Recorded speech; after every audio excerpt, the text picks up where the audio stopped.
Je kent Annabel, dat was dat ene meisje in je klas. Annabel of Lisbeth zat de namen die er paste.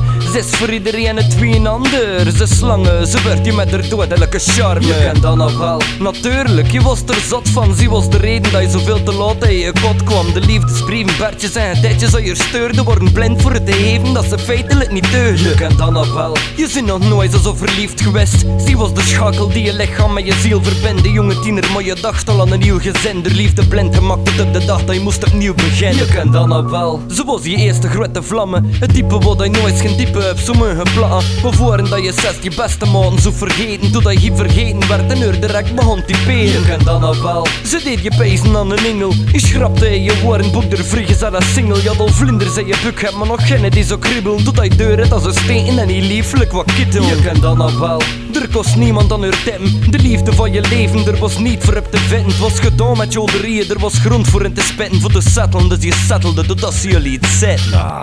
Bitch, jongen, meen je? Het is niet makkelijk het wien te overgieten met verhef, maar Anaconda, ja Anaconda. Het is niet makkelijk het wien te overgieten met verhef, maar Anaconda, ja Anaconda. Het is niet makkelijk het wien te overgieten met verhef, maar Anaconda, ja Anaconda. Het is niet makkelijk het wien te overgieten met verhef, maar Anaconda. En ze deed dat ook.